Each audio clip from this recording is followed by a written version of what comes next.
Xiaomei memakai 9 celana dalam di depan ibunya. Itu karena setiap malam dia diperkosa oleh ayah tirinya. Tapi dia tidak memiliki keberanian memberitahu ibunya. Ini adalah satu-satunya cara untuk meminta perlindungan ibu. Tapi ibunya ternyata tidak memperhatikannya. Kemudian, Xiaomei menggantung sebuah boneka beruang lonceng di sudut tempat tidurnya lagi.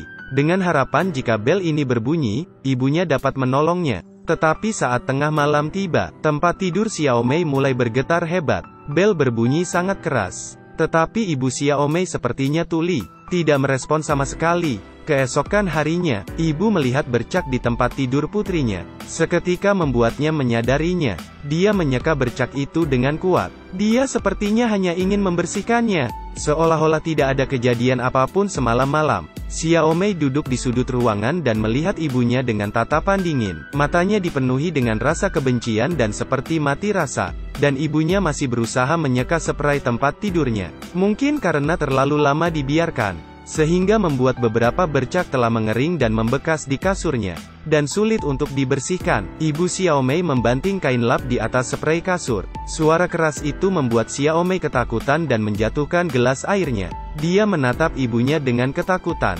Dan saat itu juga, tatapan ibunya dipenuhi dengan rasa kecemburuan dan kemarahan. Seketika, ibunya menarik Xiaomei, memegang erat pergelangan tangannya. Kemudian dia mengambil kemoceng dan memukul Xiaomei. Xiaomei mengemis dan menangis. Tetapi itu hanya membuat ibunya memukul semakin keras. Akhirnya, Xiaomei dipukuli sampai meninggal. Lalu ketika polisi menerima laporan, tubuh Xiaomei sudah kaku. Berdasarkan hasil otopsi, Xiaomei mengalami banyak pelecehan selama hidupnya, dan ada tanda-tanda kekerasan. Polisi langsung menangkap ibu Xiaomei, tapi dia hanya diam dan tidak pernah mengatakan sepatah kata pun. Sehingga polisi tidak dapat menemukan bukti kesalahan wanita itu sama sekali. Interogasi menemui jalan buntu. Karena kasus ini terlalu mengerikan, jadi kepala polisi bernama Chen memutuskan untuk menginterogasinya sendiri.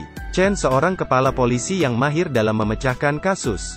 Dia masuk ke dalam ruangan dengan wajah yang serius. Ibu Xiaomei tetap tidak ingin menjawab. Pukul. Suara ibu Xiaomei terlalu kecil. Pukul. Cara ini akhirnya membuka mulut wanita itu. Tetapi dia tetap tidak mau bekerja sama. Dia hanya mengakui bahwa dia secara tidak sengaja membunuh putrinya. Tetapi dia sama sekali tidak mengakui perbuatan suaminya. Melihat ini, Chen langsung mengeluarkan pistol, menodongkan pistol ke kepalanya dan bertanya, "Jika ini kesalahanmu, bolehkah aku membunuhmu?" Wanita ini ketakutan dan menangis, tetapi masih tidak ingin mengatakan yang sebenarnya. Chen semakin marah. Dia memerintahkan anak buahnya untuk menanggalkan pakaian wanita. Wanita itu ditelanjangi dan berdiri di depan semua orang. Anak buah Chen dengan santai memakai sarung tangan, memerintahkan wanita itu untuk meregangkan kakinya dan membungkuk. Kemudian mulai memeriksa bagian pribadinya di depan umum. Menghadapi penghinaan seperti ini, wanita itu masih bersikeras mengatakan jika dia tidak sengaja membunuh putrinya, dan tetap tidak ingin mengatakan apa perbuatan suaminya kepada putrinya. Tidak ingin katakan ya? Kemudian atur suhu ruangan ke 0 derajat. Ambil seember air es lagi dan siram ke wanita itu. Ketika suhu dalam ruangan semakin rendah, angin dingin dan air es yang disiram ke tubuh wanita itu, membuat wanita itu menggigil kedinginan. Tetapi dia tetap menutup rapat mulutnya, menolak untuk mengakuinya. Akhirnya Chen tercengang. Apa yang membuatnya begitu gigih? Di sisi lain, beberapa petugas polisi datang ke rumah wanita itu, dan kebetulan bertemu dengan suami wanita itu. Entah apa yang telah dia lakukan, dia tampak menyelinap. Saat itu juga, seorang kapten polisi mencium aroma bau terbakar, meminta anak buahnya menjaga pria itu, lalu bergegas masuk ke kamar, mencari aroma bau itu dan dia menemukan rekaman video yang sedang terbakar. Dia juga melihat mesin cuci, dan mencatatkan ada pakaian anak dan spray yang belum dicuci. Kapten polisi segera membawa pria itu dan bukti-bukti yang ada ke kantor polisi. Berkat usaha dari polisi, Merela berhasil menyelamatkan hampir setengah dari video itu. Tapi hanya kekerasan dalam rumah tangga pria terhadap putrinya. Tidak ada bukti kunci penyerangan terhadap Xiaomei.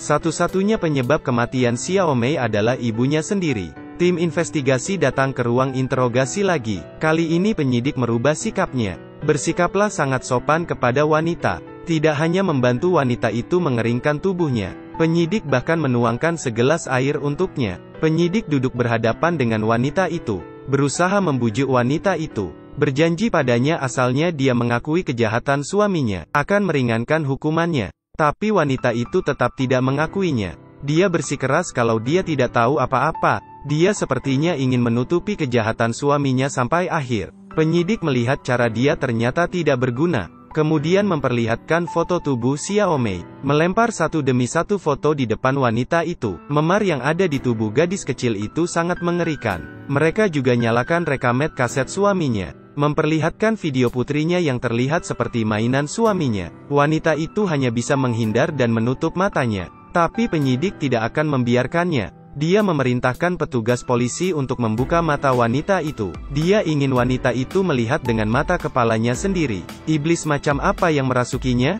Melihat sendiri apa yang telah dia lakukan pada putrinya yang berusia 12 tahun itu. Sampai ketika dia melihat tempat tidur goyang di rekaman video itu. Wanita itu akhirnya menangis. Air mata jatuh dari sudut matanya. Polisi tidak bisa membiarkan kejahatan ini. Kepala polisi Chen mengatakan asalkan wanita ini mengakui kejahatan suaminya, maka mereka akan menutup video ini. Tidak disangka wanita itu meneteskan air matanya, tetapi tidak ingin mengatakan yang sebenarnya. Chen marah dan menamparkan wanita itu dengan keras, membuat wanita itu terbaring di tanah dan kesakitan.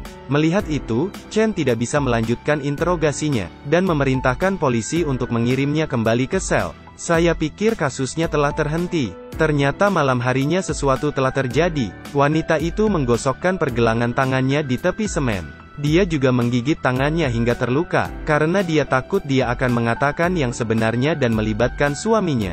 Jadi dia memutuskan mengambil jalan seperti ini. Namun, polisi yang berpatroli melihat kejadian itu, dan segera membawanya ke rumah sakit. Kepala polisi Chen akhirnya tiba. Wanita itu juga sudah membaik. Chen melihat wanita itu duduk di atas kasur dengan tidak berdaya. Dia kemudian meminta petugas lain meninggalkan ruangan. Kemudian duduk dan berbicara dengan wanita itu tentang pengalamannya. Ternyata, putrinya juga mengalami pelecehan dari suaminya. Tetapi dia memilih jalan yang berbeda dengan wanita itu. Dia dengan tegas mengirimkan suaminya ke penjara. Tetapi meski begitu, putrinya juga mengalami trauma yang tidak terlupakan. Setelah mendengar cerita Chen, wanita itu akhirnya bersedia berbicara. Sebenarnya dia tahu kekejaman suaminya setiap malam. Dia juga menyadari jika putrinya meminta pertolongannya, tetapi dia tidak berani mengatakan apapun, karena ketika dia berusia 14, dia juga dilecehkan oleh ayahnya, dan di umur 15 tahun dia memiliki seorang putri. Dia bahkan diusir dari rumah oleh ibunya.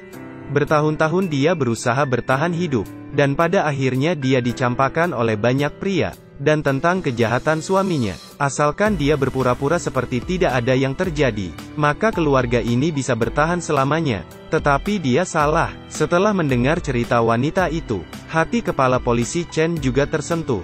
Wanita ini tampaknya sudah dewasa, tetapi dia sebenarnya seorang wanita yang belum dewasa. Tidak pernah ada yang memberitahunya. Belajarlah untuk melawan ketika sesuatu terjadi.